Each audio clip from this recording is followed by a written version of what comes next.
Hello! Oui, j'ai glissé sur mon sol. Attendez, je vous montre un petit peu. Voilà. On se retrouve aujourd'hui. Mon sapin, il a des morceaux. Il n'est pas égalitaire de tous les côtés. Il a des morceaux qui dépassent un peu. J'hésite à couper cette branche-là. Vous voyez? Parce qu'elle est vraiment plus grande comparée au reste du sapin. Qu'est-ce que je fais? Je la coupe, non? Parce que j'ai déjà coupé quelques branches ce matin pour qu'ils soient un petit peu plus égales. Parce que regardez cette branche là, comparée au reste. Vous voyez, c'est pas équitable, faudrait que je la coupe. Parce que vous voyez, il y a deux grosses branches là.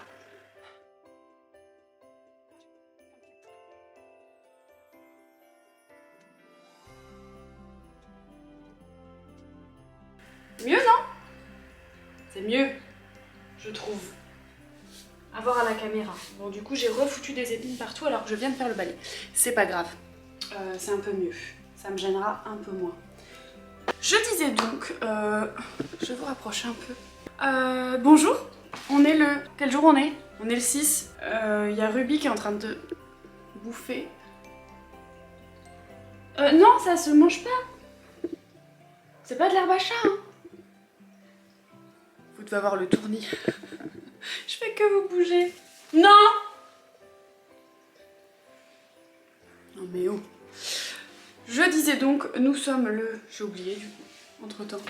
Nous sommes le 6 et j'ai pas ouvert le 5 hier parce que franchement j'ai pas eu la foi. Je vous ai dit que j'avais une grosse journée.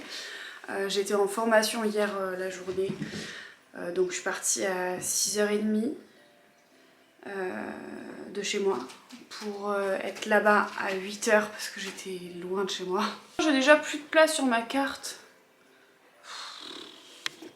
Je disais donc que j'ai eu une grosse journée hier, donc je suis rentrée, il était 19h bien tapé. Le temps de faire à manger, de se doucher. Vous avez compris, la journée est très vite passée, donc j'ai un peu eu la flemme hier soir. Donc je le filme ce matin, mais ce matin je suis en repos, donc je vais pouvoir faire plein de choses. On va pouvoir faire surtout du ménage aujourd'hui, je vous avouerai du ménage, du rangement. Donc je vais vous prendre avec moi, ça va pas être une journée folle, mais au moins il y aura un peu plus de trucs que d'habitude. Voilà, et demain il faudra que je filme des vidéos, donc je pense que je vais filmer la sorcière box. Je sais pas si je vais pas l'intégrer dans un des vlogmas, parce que je l'ai toujours pas filmée, elle est toujours sur mon bureau en train d'attendre. Donc je sais pas si je vais pas l'intégrer dans un vlogmas, on verra. Je filmerai peut-être soit des idées cadeaux, soit un maquillage pour Noël, je sais pas, pour l'intégrer dans un des vlogmas, à voir, on verra demain. Aujourd'hui donc on se retrouve pour le numéro, j'ai dit 5 hein. D'accord, elle vient de me lancer ça à mes pieds.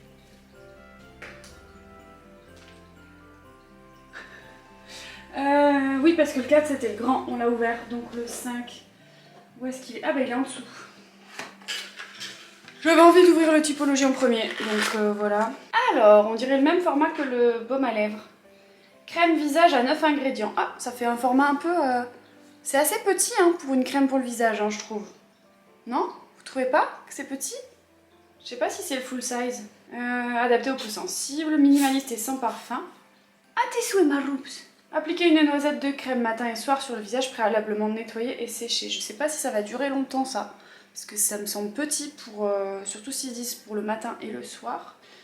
Je sais pas si on aura une autre crème, mais j'aimerais bien pour pouvoir alterner une le matin et une le soir. Crème visage à 9 ingrédients. Mais là ils disent pas si c'est hydratant, si c'est nourrissant. C'est peut-être marqué sur le packaging secondaire. Parce que ça c'est packaging primaire et ça c'est secondaire, non? C'est pas l'inverse? Je crois hein. C'est 99% d'origine naturelle. Il y a marqué les ingrédients. Voilà. Masser délicatement en réalisant des mouvements circulaires jusqu'à ce que... Oh, j'ai du mal. Masser délicatement en réalisant des mouvements circulaires jusqu'à ce que la crème ait pénétré dans la peau. Ouais, bah c'est pas marqué. Si, il y a marqué Face Moisturizer. Mais est-ce que c'est un moisturizer? Ou est-ce que c'est hydratation? Je ne sais pas. Je suis en train de péter un plomb. Donc je ne sais pas si c'est hydratant, si c'est nourrissant. J'irai voir sur le site. Est-ce qu'on va voir sur le site ensemble? Vous voulez aller voir sur le site ensemble? Ça nous fera ça de fait, non? Ça va me faire plus de montage. Mais en soi... Oh, c'est pas dramatique, si? Attendez. Ah, je m'assois. Alors... Ah, on va voir si c'était le full size d'ailleurs. Je veux juste aller sur le site. Je m'en tape de... Ça c'est chiant, vous voyez quand vous allez sur l'application et que vous êtes obligé de vous connecter pour pouvoir accéder à l'appli. En plus ça t'envoie un code, faut attendre que t'aies le code, que tu ailles sur l'appli, que machin. Conserver le diagnostic, je m'en fous pour l'instant. Ah vous voyez c'est un mini en fait, parce que normalement la vraie taille c'est une 50 ml. Et là on a 15 ml. C'est pas énorme, mais pour un calendrier de l'Avent c'est bien. Acide hyaluronique, huile de coco bio. Huile de coco? C'est pas comédogène l'huile de coco? J'ai un doute. Hydrate et nourrit, prévient la déshydratation. J'ai un doute que l'huile de coco soit pas comédogène. Donc apparemment elle est hydratante et nourrissante, mais elle est plus hydratante que nourrissante je pense parce qu'elle s'appelle la crème hydratante. Crème hydratante visage à 9 ingrédients. Il y a marqué. Il y a de l'acide hyaluronique donc ça c'est bien, mais huile de coco bio, j'ai un petit doute là les amis. Donc on verra à l'utilisation si ça me fait pas plus de boutons sur la tronche que ce que j'ai déjà, vous voyez. Là ça se voit, je sors de mes règles, voilà. Ça se voit. Bref, nous allons passer donc au calendrier de l'Avent de chez Les Petits Chaudrons. Vous voulez que je vous montre? Allez, je vous montre. Hop! Caméra embarquée. On a dit qu'on cherchait le 5. Ah bah tiens, bah voilà. Caméra embarquée, mais on l'a trouvé direct. Le 5. Un petit pochon comme ça. Enfin, pas un pochon. On a un petit truc emballé dans du papier de soie vert. Un tampon. C'est une fiole. Une petite fiole avec des petits boutons de jasmin, c'est trop beau. Attendez. C'est trop joli. Par contre, j'ai pas de petit explicatif là, cette fois. Ah non. J'ai pas de petit explicatif sur le jasmin. C'est dommage. Pourquoi j'ai pas d'explicatif? Normalement, il y a une petite feuille avec. Je vais aller voir sur son... Parce que je sais qu'elle reposte des fois les gens. Ah, vous voyez? Sur son Insta, il y a quelqu'un qui a posté et qui a eu l'explicatif. Pourquoi moi je l'ai pas eu? Le jasmin, genre féminin, élémentaire. Je vais le screener. Planète Mercure. Cette fleur est une petite merveille magique. Associée à la planète de la communication, Mercure, elle facilite naturellement la transmission de messages, les rêves prophétiques et les sages décisions. Elle est également idéale dans la chambre à coucher près du lit pour réveiller passion et amour dans le couple. Voilà, c'est très mignon. Je vais lui envoyer un petit message. Je pense que c'est un petit oubli. Rien de grave. Après c'est fait main, hein, donc forcément il y a forcément des petites coquilles sur certains calendriers je pense. Bon c'est tombé sur le mien. Bon c'est pas grave en soi, c'est pas le produit qui est manquant, c'est le petit écrit qui est manquant, donc c'est pas dramatique. Je ne lui en tiens absolument pas rigueur si jamais tu regardes cette vidéo. Je suis quand même très contente, c'est très mignon. En plus les petits boutons là, de jasmin, les petites fleurs là, c'est trop chou. Et de toute façon t'as mis l'explicatif donc dans une de tes stories, donc je ne l'ai pas loupé et j'ai pu le voir. Voilà, écoutez, on se retrouve tout de suite avec le rangement. Moi je vais filmer la partie du Vlogmas 6 tout de suite, comme ça ce sera fait. Et puis nous on se retrouve pour le rangement de ma maison. C'est parti. Comme vous le voyez ou pas, c'est un peu le bordel. Il y a encore mes décos d'Halloween. Il y a mes tapis de sport là. Attendez, comment je peux vous montrer? Prendre embarqué. Donc c'est le bordel. Parce que j'ai tout sorti pour tout ranger. Donc il y a tous mes trucs de sport, il y a les trucs des chats ici, donc les brosses et tout que j'ai commencé à ranger. C'est des harnais que je me suis jamais servi. De quoi nettoyer les arbres à chat, des jeux, des machins. Là c'est Bagdad, il y a plein de choses. Les calendriers, j'ai pas touché ce coin là, j'ai juste mis ça devant. Parce qu'il faut que je pense à le mettre pour la prochaine vidéo parce que j'ai bien envie de le ressortir. Donc il faut que je range en gros ce meuble là. Là je viens de mettre certaines bougies et encens là dedans. Ici c'est mes câbles. Et ici c'est mon tiroir à bordel, il y a des enveloppes, il y a mon chéquier, il y a des timbres. Là-dedans j'ai tous mes trucs de sport que à terme je monterai en haut parce que je compte me faire un coin sport en haut. Et ici donc c'est le tiroir que je... Ah, ma machine est prête. Donc c'est l'endroit que je viens de vider et en bas j'ai tout ce qui est peinture. Donc il faut qu'on range tout ça. Comme ma machine vient de se terminer, on va aller l'étendre. Je l'étends en plein milieu du salon. Pourquoi? Parce que j'ai mon gros radiateur à côté et que ça permet que ça sèche plus facilement quand il n'y a pas trop de soleil. Là, le soleil est en train de se lever, mais je crois qu'il fait encore humide et froid. Donc j'ai peur que mon linge sèche pas. Je suis en train d'écouter le podcast de Marie, donc Heure Miroir, Enjoy Phoenix, sur Noël et pourquoi ça nous angoisse. Et je me retrouve dans beaucoup de trucs. Je trouve elle parle de choses concrètes et dont on parle pas souvent, dont on n'a pas forcément envie de parler, d'aborder le sujet, mais je trouve ça très intéressant. Donc si jamais, n'hésitez pas à aller voir le podcast Heure Miroir sur, moi je l'écoute sur Spotify, mais je crois que c'est sur toutes les plateformes d'écoute, par donc Marie, donc Enjoy Phoenix, que j'apprécie beaucoup. Enfin j'ai toujours apprécié son contenu. Il y a une période où je la suivais plus trop. Vous voyez, j'ai des couteaux n'importe où, là, sur la table. Bref, je vais poser là pour l'instant. Donc ouais, j'ai toujours à peu près suivi son contenu, de près ou de loin. Parfois de plus loin parce que soit j'avais pas le temps de regarder, soit j'étais pas à fond. Parfois d'un peu plus près. C'est vrai que je l'ai suivi au tout début, après je l'ai un peu moins suivi. Et ensuite, là, ça fait quelques temps maintenant, ça doit faire 2 ou 3 ans que je suis toutes ces vidéos. Je trouve qu'elle a eu un parcours très dur.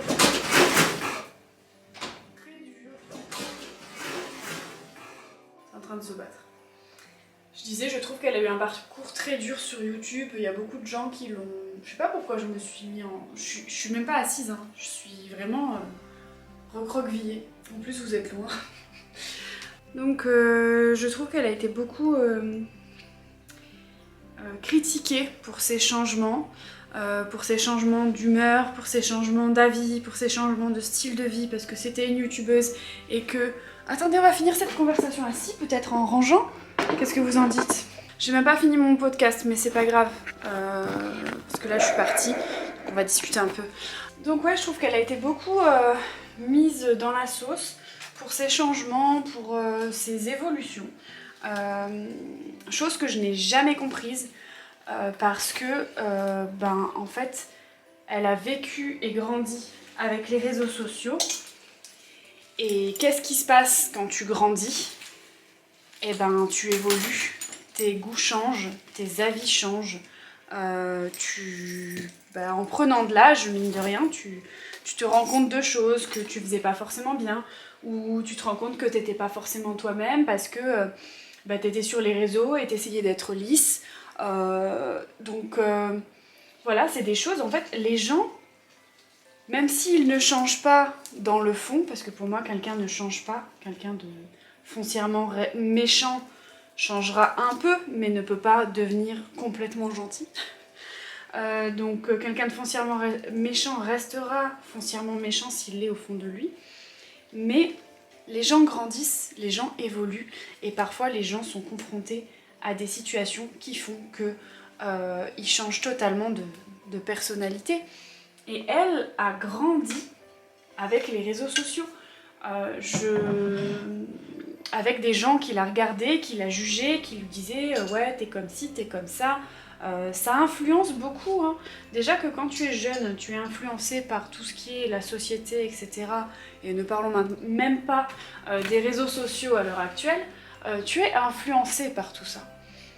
Mais quand tu es sur les réseaux sociaux, au lieu d'être influencé juste par ton collège, ton lycée, ton entourage, tu es influencé par des inconnus qui se permettent d'émettre un avis sur toi.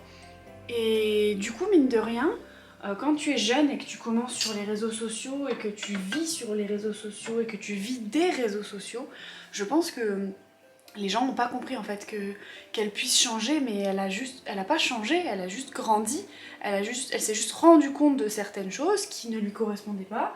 Et moi je comprends pas ces gens qui disent ouais non mais elle a changé, elle était pas comme ça, donc elle était pas... comment on dit, elle était pas naturelle, pourquoi elle nous a pas montré directement son vrai visage? Mais c'est difficile. Est-ce que vous, en société, vous montrez votre vrai visage directement? Il y en a beaucoup qui font style et qui prétendent être alors que non. qui prétendent être quelqu'un de sympa, quelqu'un de machin, et qu'au final tu te rends compte que la personne, elle est pas si sympa que ça, elle parle dans ton dos et tout. Il y en a pas beaucoup qui osent montrer leur vrai visage. Pardon mon chat, je te gêne, attends. Eh oui, je pouvais pas te porter jusque là-haut. Donc ouais, non, j'ai pas trop compris ces avis qui étaient très négatifs sur elle au cours de ces dernières années. Parce que tout le monde change en fait. Tout le monde change, tout le monde évolue.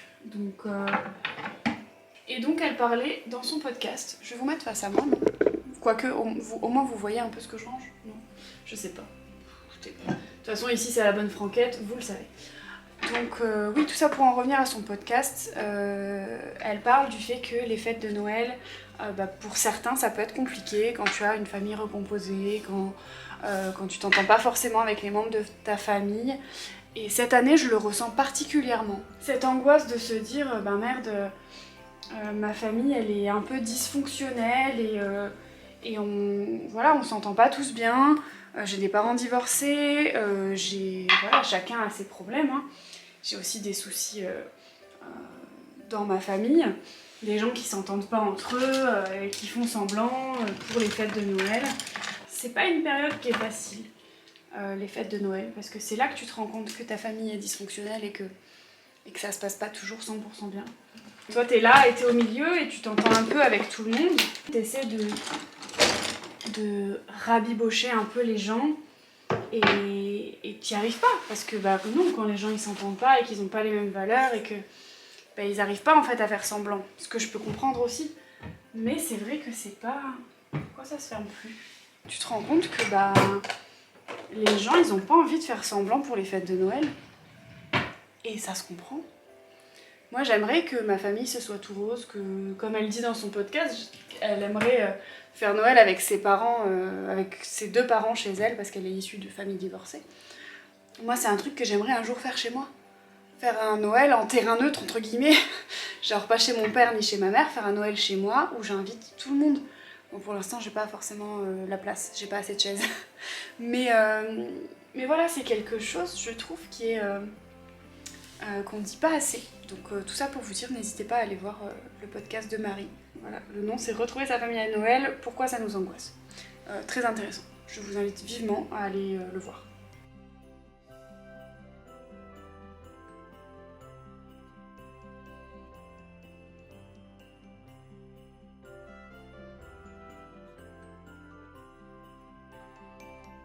Je viens de terminer du coup le podcast, que j'avais toujours pas terminé tout à l'heure. Et il est très... Je le trouve très parlant. Je le trouve très parlant, il permet de se sentir moins seul. Je vais vous exprimer encore un peu plus mon avis, parce que j'ai commencé à le faire tout à l'heure, mais je n'ai pas terminé. Comme vous le voyez ici, je vais ranger tout ce qui est loisirs créatifs en fait. Donc la peinture, les pinceaux, ce genre de choses. Je vais aller chercher tout ce que j'ai arrangé dedans et on continue après. Donc je vais vous parler du coup de mon expérience personnelle parce que ça m'a donné envie d'en discuter. Voilà, même si j'ai pas de podcast, vous êtes mon podcast en vidéo.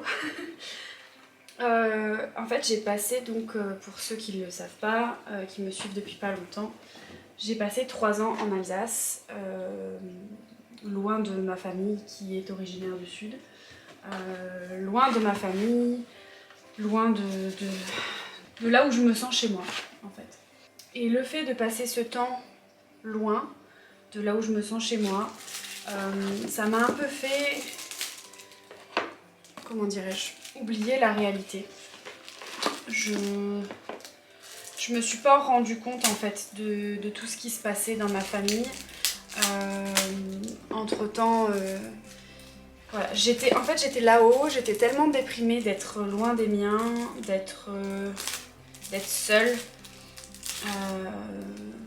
dans un environnement que je ne connaissais pas, dans une région que je ne connaissais pas, avec des gens que je ne connaissais pas, et qui, on va se le dire, pour certains n'étaient pas très sympas.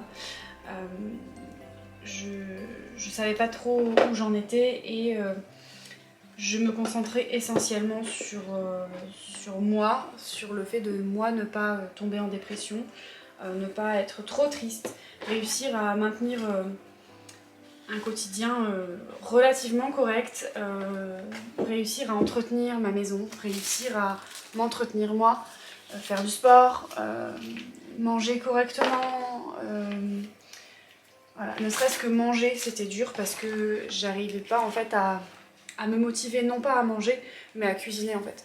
À cuisiner, à ranger ma maison, à nettoyer, à faire tout ce qui fait du bien dans une maison en fait. Je me sentais pas capable de le faire.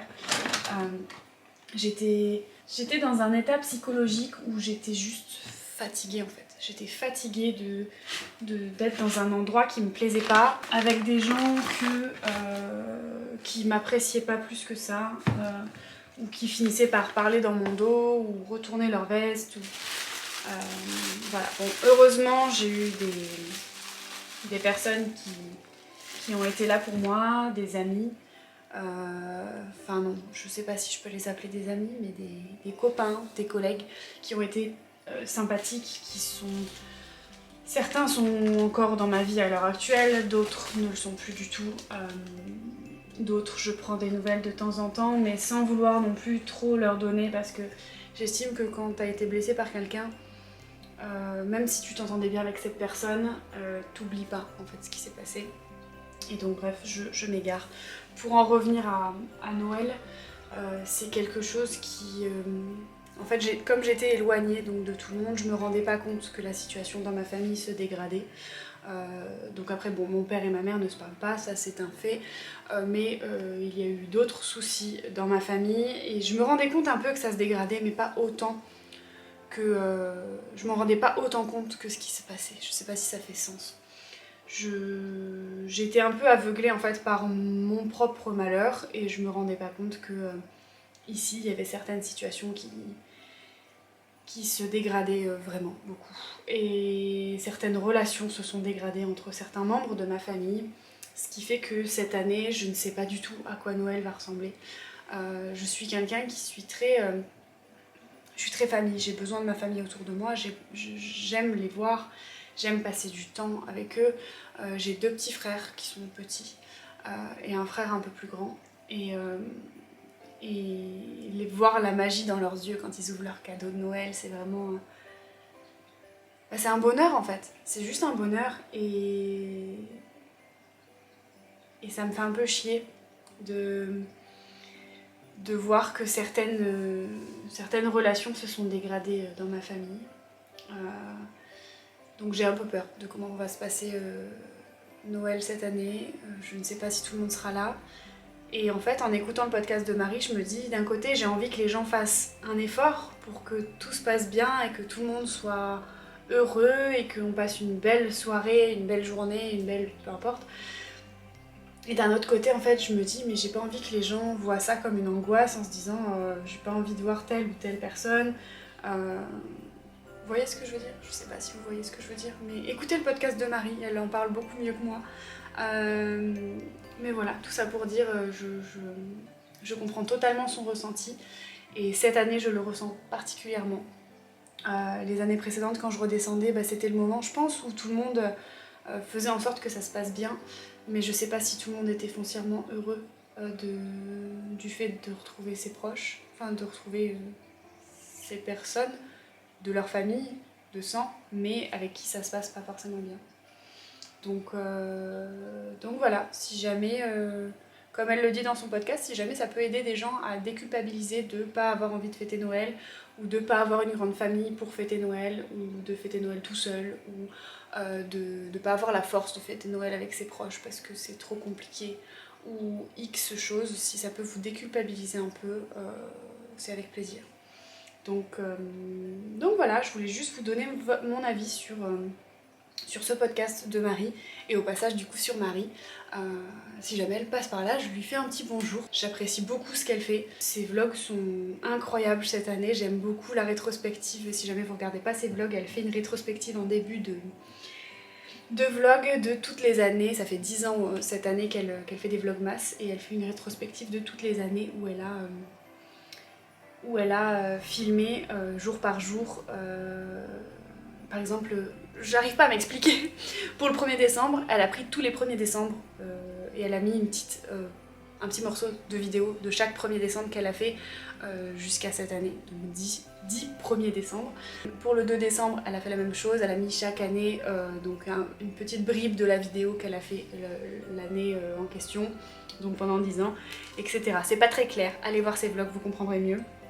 Mais je trouve son intro très jolie, d'ailleurs elle a un très beau rouge à lèvres. Faudrait que je marque sous une de ses vidéos c'est quoi ton rouge à lèvres dans l'intro de ses vlogs. Il est très joli. Rouge un peu brillant là, il est très beau. Bref, je m'égare encore une fois. Donc n'hésitez pas à aller écouter son podcast et à aller regarder ses vlogmas qui sont, voilà, que je trouve très sympathiques. Elle fait beaucoup plus de choses que moi. Donc n'hésitez pas à aller voir ça. Un jour peut-être que je gagnerai ma vie sur YouTube et que je pourrai vous faire des vlogs où je pars à droite à gauche et où je me consacre uniquement à YouTube. Ça me plairait énormément. Mais pour l'instant c'est pas envisageable du tout. Donc voilà, donc on va continuer notre petit bout de chemin ensemble. J'espère que cette vidéo vous a plu. Je vais faire en sorte de la monter pour que vous l'ayez ce soir à 19 h. Je vous remercie pour tout votre soutien sur Instagram et sur YouTube. Je vous remercie pour vos likes, vos commentaires et vos abonnements qui sont tous les jours plus nombreux. Je vous fais des gros bisous. Et je vous dis à demain si tout va bien. Ciao!